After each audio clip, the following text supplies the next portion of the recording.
ପିଲାମାନେ UN education YouTube ଚ୍ୟାନେଲକୁ ସ୍ୱାଗତ ଜଣାଉଛି। ତୁମେ ଜାଣିଛ ଆଉ ଖୁବ୍ ଅଳ୍ପ ଦିନ ରହିଲା ତୁମର ମ୍ୟାଟ୍ରିକ୍ ପରୀକ୍ଷା। ତୁମେ ଜାଣିସାରିଲଣି ଯେ ଫେବୃଆରୀ 21 ତାରିଖରୁ ତୁମର ମ୍ୟାଟ୍ରିକ୍ ପରୀକ୍ଷା ଆରମ୍ଭ ହେବାକୁ ଯାଉଛି। ତ ଆଜିଠୁ ବା ଆଜି ଦିନରୁ ଯଦି ଫେବୃଆରୀ 20 ତାରିଖ ପର୍ଯ୍ୟନ୍ତ ଆମେ ହିସାବ କରିବା ତାହେଲେ ମାତ୍ର 97 ଦିନ ତୁମ ହାତରେ ଆଉ ଅଛି। ତ ସେତିକି ଦିନ ଭିତରେ କେମିତି ସବୁ ସବଜେକ୍ଟକୁ ତୁମେ କଭର୍ ଅପ୍ କରିବ, ଠିକ୍ ଭାବରେ କମ୍ପ୍ଲିଟ୍ କରିବ, ତାକୁ ରିଭିଜନ୍ କରିବ ଆଉ ସବୁଥିରେ ଭଲ ସ୍କୋର୍ ରଖିବ। ତ ଆଜିର ଭିଡ଼ିଓର ଆମର ମୁଖ୍ୟ ଉଦ୍ଦେଶ୍ୟ ହେଉଛି ଆମେ କେମିତି ଭାବରେ ପାଠ ପଢ଼ିଲେ, କେମିତି କେତେ ସମୟ ଦେଲେ, କେଉଁ ସବଜେକ୍ଟକୁ କେମିତି ପଢ଼ିଲେ ଆମେ ସବୁ ସବଜେକ୍ଟରେ 90% ଏଭବ୍ ସ୍କୋର୍ କରିପାରିବା ବା 90% ଏଭବ୍ ମାର୍କସ୍ ରଖିପାରିବା। ସେଇ ମନ୍ତ୍ରଟି ଆଜି ଆମେ ଜାଣିବା। ତ କେମିତି ମ୍ୟାନେଜମେଣ୍ଟ କରିବା ଟାଇମ୍କୁ।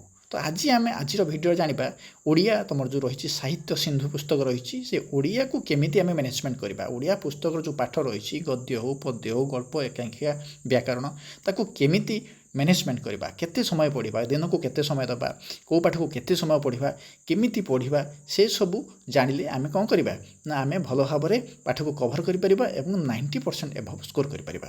ତ ସେ ବିଷୟରେ ଜାଣିବା। ମୁଖ୍ୟତଃ ଟାଇମ୍ ମ୍ୟାନେଜମେଣ୍ଟ କେମିତି କରିବା। ଦେଖ ପିଲାମାନେ, ପ୍ରଥମରେ ଆମେ ଦେଖିବା ତୁମର ସାହିତ୍ୟରେ କ'ଣ ରହୁଛି। ଯଦି ଆମେ ଦେଖିବା ସାହିତ୍ୟ ବହି କଥା ଦେଖିବା, ଗୋଟେ ବହି ପାର୍ଟ ରହୁଛି, ଗୋଟେ ଗ୍ରାମାର ପାର୍ଟ ରହୁଛି ବା ବ୍ୟାକରଣ ପାର୍ଟ ରହୁଛି। ବହି ପାର୍ଟରେ ରହୁଛି ତୁମର ପଦ୍ୟ ରହୁଛି, ଗଦ୍ୟ ରହୁଛି, ଗଳ୍ପ ରହୁଛି, ଏକାଙ୍କିକା ରହୁଛି।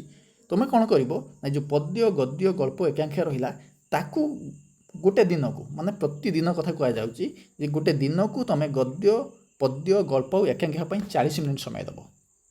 ହେଲା। ଆଉ କ'ଣ କରିବ ନା ଯେଉଁ ରହିଲା ତୁମର ବ୍ୟାକରଣ ବହିଟି ରହିଲା, ବ୍ୟାକରଣ ପାର୍ଟ ରହିଲା, ତାକୁ 20 ମିନିଟ୍ ସମୟ ଦେବ। ଅର୍ଥ 40, 20, 60 ମିନିଟ୍, ଅର୍ଥ ଘଣ୍ଟାଟେ। ଦିନକୁ ତୁମେ ସାହିତ୍ୟ ପାଇଁ ବା ଓଡ଼ିଆ ପାଇଁ 1 ଘଣ୍ଟା ସମୟ ଦେବ। ଯଦି 90% ଏଭବ୍ ସ୍କୋର୍ କରିବା ପାଇଁ ଚାହୁଁଛ ତାହେଲେ ପଦ୍ୟ, ଗଦ୍ୟ, ଗଳ୍ପ, ଏକାଙ୍କିକା ପାଇଁ 40 ମିନିଟ୍ ଆଉ ବ୍ୟାକରଣ ପାଇଁ 20 ମିନିଟ୍। ଇଏ ଗଲା ପ୍ରଥମ ପଏଣ୍ଟ। ଦ୍ୱିତୀୟ ପଏଣ୍ଟ କ'ଣ ଦେଖିବା। ଦେଖ, ୱିକ୍ଲି 3ଟାରୁ 4ଟା ଆଉ ଟିକେ ଜାଣିନେବା। ତୁମର ଯଦି ଆମେ ଦେଖିବା କ'ଣ କ'ଣ ରହୁଛି ନା ତୁମର ସାହିତ୍ୟରେ ପଦ୍ୟ ରହୁଛି, ଗଦ୍ୟ ରହୁଛି, ଗଳ୍ପ ରହୁଛି, ଏକାଙ୍କିକା ରହୁଛି, ବ୍ୟାକରଣ ରହୁଛି, ତା ସହିତ କ'ଣ ପତ୍ର ଲିଖନ ଦରଖାସ୍ତ ଏବଂ ରଚନା ରହୁଛି। ଏ ସବୁକୁ କଭର୍ କରିବା ପାଇଁ ପଡ଼ିବ। ଦ୍ୱିତୀୟ ପଏଣ୍ଟ କ'ଣ ରହିଲା, ୱିକ୍ଲି 3ଟାରୁ 4ଟା ଦରଖାସ୍ତ ବା ପତ୍ର ଲିଖନ ପ୍ରାକ୍ଟିସ୍ କରିବ।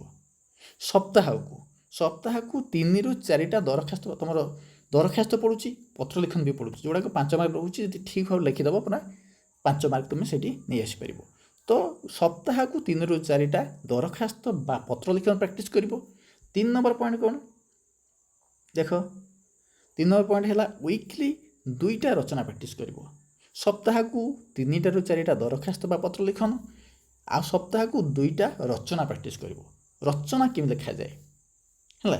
ବର୍ତ୍ତମାନ ସମୟରେ ଯେଉଁ ଟାଇପ୍ର ସବୁ ରଚନା ଆସୁଛି, ଯେମିତିକି ଆଗରୁ ରଚନା ଆସୁଥିଲା ଗ୍ରୀଷ୍ମ ଋତୁ, ଶୀତ ଋତୁ, ଏମିତି ସିଧାସଳଖ ଆସୁଥିଲା। ଏବେ କ'ଣ ହେଉଛି ନା ଶୀତ ଋତୁରେ ପଲ୍ଲୀର ଦୃଶ୍ୟ ଟିକେ ଟିକେ ଚେଞ୍ଜ ହେଇକି ଆସୁଛି। ତ ଏମିତି ବର୍ତ୍ତମାନ ଟାଇପ୍ର ଯେଉଁ ଟାଇପ୍ର ତୁମର ଆସୁଛି ରଚନା, ସେଇ ଟାଇପ୍ର ରଚନା ବା ତୁମର ଟେଷ୍ଟ ପେପର୍ ଯେଉଁ ଦେଇଛି, ସୌରଭ ହଉ ଅଲଗା ଟେଷ୍ଟ ପେପର୍ ଯେଉଁ ଟାଇପ୍ର ରଚନା ଗୁଡ଼ା ଦେଇଛି, ସେଇ ଟାଇପ୍ର ରଚନା ଯେତିକି ଅଛି ତାକୁ ପ୍ରାକ୍ଟିସ୍ କରିବ। ସପ୍ତାହକୁ 2ଟା ପ୍ରାକ୍ଟିସ୍ କରିବ। ତାପରେ ପଏଣ୍ଟ କ'ଣ ନା ପଦ୍ୟ, ଗଦ୍ୟ, ଗଳ୍ପ ଓ ଏକାଙ୍କିକା MCQ ପାଇଁ ବହିକୁ ଭଲ ଭାବରେ ବୁଝି ପଢ଼ିବ। ତୁମର ଯେଉଁ ରହିଲା, ଯେଉଁଟା ଆମର ପ୍ରୋଜ୍ ବା ପୋଏଟ୍ରି ବହି ଆମେ କହୁଛେ, ସେଇଥିରେ ପଦ୍ୟ ରହୁଛି, ଗଦ୍ୟ ରହୁଛି, ଗଳ୍ପ ରହୁଛି, ଏକାଙ୍କିକା ରହୁଛି। ଏ ଯେଉଁ MCQ ତୁମର ପଡ଼ୁଛି, ଅବଜେକ୍ଟିଭ୍ ଟାଇପ୍ କ୍ୱେଶ୍ଚନ୍, ଯେଉଁ 50 ମାର୍କ ରହୁଛି, ସେଇଗୁଡ଼ା କେମିତି ତୁମେ ଭଲସେ ମାର୍କ ରଖିପାରିବ ନା ବହିଟାକୁ, ଯେଉଁ ବହି ରହୁଛି ବା ଟେଷ୍ଟ ପେପର୍ ରହୁଛି, ଆଗେ ବହିଟାକୁ ପ୍ରତି ବିଷୟର ପଦ୍ୟ, ଗଦ୍ୟ, ଗଳ୍ପ ଓ ଏକାଙ୍କିକା ଯେଉଁ ରହିଲା, ପ୍ରତି ବିଷୟର ଲାଇନ୍ ବାଇ ଲାଇନ୍ ପଢ଼ିବ ହେଲା। ଯେଉଁଗୁଡ଼ା ତା'ର ଇମ୍ପୋର୍ଟାଣ୍ଟ ସେଟାକୁ ଅଣ୍ଡରଲାଇନ୍ କରିବ, ତାକୁ ନୋଟ୍ସ କରିକି ପଢ଼ିବ। ତାହେଲେ ତୁମେ ଯାଇକି 50ରୁ 45 ଏଭବ୍ ବା 50 ତୁମେ MCQରେ କଭର୍ ଅପ୍ କରିପାରିବ ହେଲା। ଇଏ ଗଲା, ତା ଲାଇନ୍ ବାଇ ଲାଇନ୍ ପଢ଼ିଲେ MCQକୁ କଭର୍ କରିବ। ଆଚ୍ଛା, ଇଏ ଗଲା। ତାପରେ 5 ନମ୍ବର ପଏଣ୍ଟ କ'ଣ ଦେଖ, ବ୍ୟାକରଣ MCQ ପାଇଁ ବହିକୁ ଭଲ ଭାବରେ ବୁଝି ପଢ଼ିବ। ଇଏ ଗଲା କ'ଣ, ବହି ପାର୍ଟ ଗଲା, ପଦ୍ୟ, ଗଦ୍ୟ, ଗଳ୍ପର MCQ ରହିଲା। ତା ସହିତ ବ୍ୟାକରଣର ବି MCQ ପଡ଼ିବ, ଯେଉଁଟା ତୁମର ଅବଜେକ୍ଟିଭ୍ ଟାଇପ୍ କ୍ୱେଶ୍ଚନ୍ ପଡ଼ିବ। ବ୍ୟାକରଣ ଯେଉଁ ରହିଲା ତାକୁ ଭଲ ଭାବରେ ବୁଝିବାକୁ ପଡ଼ିବ। ତାକୁ ଯାହା ଡାଉଟ୍ ରହୁଛି ତାକୁ କ୍ଲିୟର୍ କରିବାକୁ ପଡ଼ିବ। ତାକୁ କ୍ଲିୟର୍ କଲେ, ତାକୁ ଭଲ ଭାବରେ ବୁଝିଲେ, ସେଥିରୁ ବି ତୁମେ ଯେତିକି ଆସିବ କ'ଣ ନା MCQ ଆସିବ, ତାକୁ କଭର୍ ଅପ୍ କରିପାରିବ।